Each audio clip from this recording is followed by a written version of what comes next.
Salut à tous, nouvelle vidéo ou nouvelle team palier. Comme je vous ai dit dans ma précédente vidéo, je vais vous faire 2-3 teams paliers cette semaine avec des budgets quasiment similaires. Celle-ci, je crois, est un peu plus chère que l'autre, mais elle ira chercher souvent des paliers 2, voire même peut-être des rewards des fois. On va voir ça à la fin de la vidéo. Donc tout de suite, je vous montre ça. C'est parti. Et le premier, c'est Valentin Caro. Je sais pas si ça se prononce comme ça. C'est un Roumain qui vient d'Ukraine. Alors, il avait été prêté à Feyenoord en tant que numéro 2. Là, il est arrivé en numéro 1 à Louvain. Louvain, c'est pas une trop mauvaise équipe non plus. Donc, je trouve ça quand même assez intéressant. Au niveau des scores, on va voir. Bon, il n'y a pas énormément de scores comme c'est le début de l'année. Mais on peut voir que c'est quand même plutôt pas mal. Il y a 2 clean sheets pour commencer. Après, il a pris 4 buts contre Antwerp. Ça pardonne pas avec un moins 10 de all-around. Forcément, quand ça prend des buts maintenant, encore plus avec le nouveau scoring, ça fait mal. Derrière, il en reprend 3. Il fait quand même 10-50 de all-around. Et derrière, il arrête un péno, 60 de score décisif, 21. Et après, derrière, ça déroule pas mal aussi. Donc, il est là pour être numéro 1. Je pense que ça va faire une belle année. Ça va faire une bonne moyenne aussi. Comme je vous ai dit, c'est pas vraiment une équipe éclatée.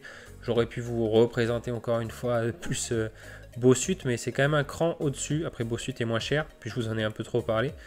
Après, sinon, en Belgique, il y en a un autre que vous connaissez. Il y a Hervé Kofi aussi qui est pas mal, mais il est un peu plus cher. Après, voilà, niveau rapport qualité-prix, je trouvais ça pas mal. Il est assez bon, il a un bon SO5. Je vous laisserai regarder de votre côté. Mais je trouvais ça intéressant. Au niveau du prix, c'est ça que je trouve intéressant aussi. Il est dans les 0,578. Donc là, il y a une auction qui se termine dans 1 heure à 0,550. Donc vous pourrez regarder vous à combien elle est partie. Mais voilà, comme je vous ai dit, souvent, ne vous fiez pas au floor price. Fiez-vous vraiment aux dernières ventes, surtout sur le marché des rares. C'est ça qui est le plus important. Donc des fois, il n'y en a pas forcément en vente. Là, il y en a combien de cartes? Il n'y en a que 7 pour l'instant. Donc restez à l'affût quand il y a une auction ou quand il y a une offre assez intéressante, négociez-la. Mais voilà, donc il coûte à peu près ce prix-là, 0,550, 0,580. Et pour le score et le club dans lequel il joue, je trouvais ça intéressant au niveau rapport qualité-prix. Et le deuxième, alors c'est le joueur le plus cher de notre équipe, c'est Ahmet Oguz. Il est arrivé de Kassim Passa il y a quelques matchs. Il joue à Konyaspor, pardon. On sait que Konyaspor, niveau défensif, c'est très fort. Je vous avais montré Guilherme il n'y a pas longtemps dans une autre vidéo. Et là, on peut le voir, ça se vérifie sur les 5 matchs qu'il a joué avec son équipe. C'est quand même des très très jolis scores avec 2 passes décisives. Alors le prix s'est un petit peu envolé, c'est ça le problème. Vous voyez qu'il n'y a pas longtemps, il coûtait quasiment à la moitié sur 30 jours en moyenne. Je ne vais pas prendre les... Mais vous pouvez voir que ouais, voilà, il y a une semaine, c'était 0,1. Donc là, il s'est assez envolé cette semaine. Parce que forcément, les scores, voilà. Je vous conseille éventuellement, quand vous voyez un joueur comme ça, qui est sur des grosses perfs, en espérant qu'il ne continue pas à faire des scores comme ça. Après, un jour ou l'autre, ça s'arrête. Mais d'être à l'affût d'un score plus vers les 50-55, ça refera dégonfler le prix. Parce que là, il y a une hype autour de ces scores récents. Mais après, dans le budget total à la fin, et bien vous verrez qu'on prend, on comprend les dernières ventes, donc on prend les 0,178 et vous verrez que ça reste quand même assez cool au niveau du budget total de l'équipe. Donc je pense qu'il y a moyen de le négocier. Vous voyez que là c'est parti quand même à 150 il y a un jour, 125 il y a 6 jours. Alors, on va plus aller vers les 150, 140, 0,140, 0,150 si vous pouvez le trouver à ce prix-là, c'est vraiment pas mal. Mais en tout cas, depuis qu'il est arrivé à Konyaspor, ça fait vraiment des très bons scores et il n'y a pas de raison que sur l'année ça continue pas, ça sera titu, il n'y a pas de souci.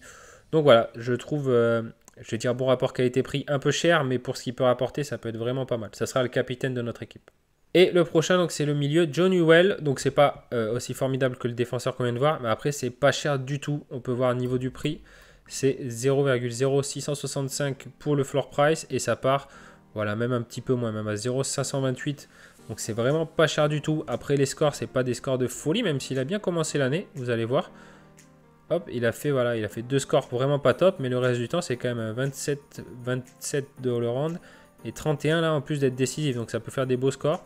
Ah, là, il y a eu une petite période de disette, mais quand on met son All SO5, vous allez voir que c'est vraiment quand même pas mal. Donc il est arrivé au club en 2019, après il tire les corners, donc ça c'est aussi intéressant.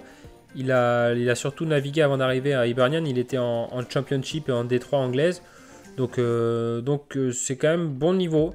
C'est pas une équipe de fou, mais pour le prix, je trouve que c'est vraiment un bon rapport qualité-prix et qui sera rentabilisé, lui, pour le coup, en 3 paliers. Donc, c'est même en 2 paliers suivant le cours de l'éther.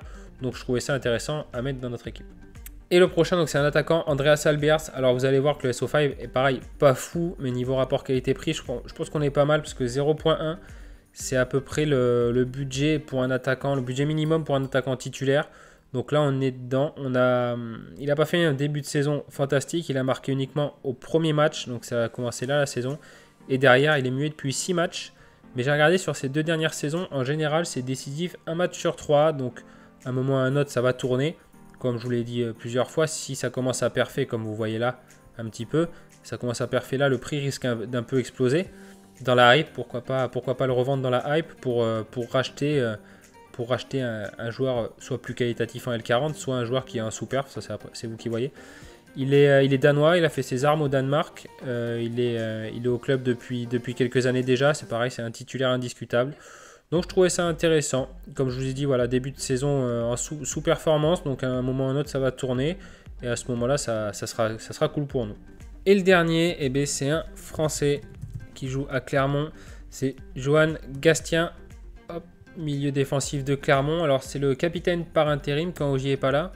Alors vous allez voir pareil, niveau du prix, bon voilà, les cartes forcément il n'y en a pas beaucoup, mais c'est le genre de cible que vous pouvez trouver à droite à gauche. 0,826 le dernier, 0,0826, 0,0513, ça c'était une bonne affaire. Et vous allez voir qu'il y a une auction voilà, qui termine dans 55 heures, il est à 0,0584. Je pense qu'on peut l'avoir vers les 0,0,8, quelque chose comme ça. Et il rentre très bien dans une team palier. Vous allez voir, voilà, au niveau de la moyenne, c'est vraiment top. Et c'est donc titulaire indiscutable. Il est au club depuis 2018. C'est milieu défensif, vraiment défensif. Alors, c'est pas souvent décisif, vous allez voir, voilà. Mais ça fait des all-around, voilà, plutôt réguliers. Et c'est ce qu'on cherche en team palier. Voilà, c'est des titulaires avec des un SO5 assez réguliers. Et lui, c'est le cas. Donc, c'est un bon début de saison en plus pour lui. Et niveau du prix, voilà, je trouve que c'est pareil. Bon rapport qualité-prix. Donc, on va voir tout de suite ensemble donc, la globalité de l'équipe. Voir ce que ça peut faire sur l'année et ce que ça a déjà fait sur les premières journées qu'ils ont joué ensemble. Et vous êtes prêts à regarder? Attention, 1, 2, 3. Tadadam. Notre équipe, elle nous coûte 0,993 Ether, c'est ça. Donc, le gardien, 0,562. À mettre au goût, comme je vous ai dit, là il a son prix fort, suffit d'une petite sous-perf, je pense que le prix peut dégonfler. Joe Newell il a son prix, Andreas Albers ils ont pris le prix de la dernière vente, sachant que c'est vraiment en sous-perf en ce moment, je pense qu'il y a moyen de négocier, mais on va prendre ce prix là de toute façon. Et Johan Gastien 0,826 comme je vous l'ai dit, je pense que l'auction peut partir un peu moins, après c'est pas mal, il vient de faire un 65. Donc au niveau de la rentabilité depuis le début de saison, donc au niveau des 4, on a eu tout simplement 4 paliers 2. Donc le palier 2, il est à 0,03 en ce moment, donc ça nous fait 0,12 de rentabilité. Et sur la dernière, 370, on aurait chopé une T3, en plus une T3 avec 20 points d'avance. C'est pas une reward non plus trop mauvaise, ça doit être une reward assez sympa. Donc niveau rentabilité, on a à peu près, on va dire, allez, si la reward elle vaut 0,004 pour voir bas, ça nous aurait fait 0,16 déjà de rentabilité sur 4 game week, ça fait bien plus de 10% du coût total de l'équipe. Donc je la trouve quand même assez intéressante cette équipe. Donc voilà, j'espère que ça vous donne des idées. Je vous dis à demain ou après-demain, on en refait une. N'hésitez pas si vous avez des questions et si vous avez aimé de liker, ça fait plaisir, ça soutient la chaîne. En attendant, je vous souhaite une bonne journée, une bonne soirée et je vous dis à bientôt. Salut!